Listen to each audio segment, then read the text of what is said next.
Premiazione 50 d'orso assoluti femmine, terza e bronzo Gabbiano, la sua società, Giorgia Mason.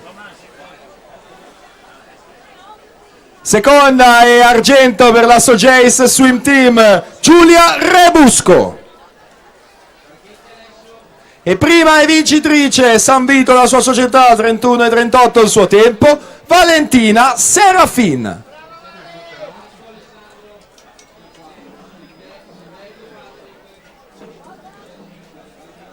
E dunque Serafin la vincitrice, Giulia Rebusco la attendiamo sul secondo gradino e terza è Giorgia Mason.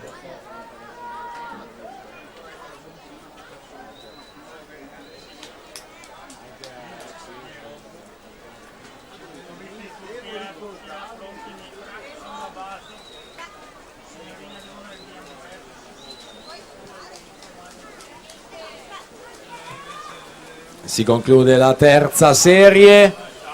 Francesca Negrisolo dalla quinta corsia se la giudica in 1:07 e 19.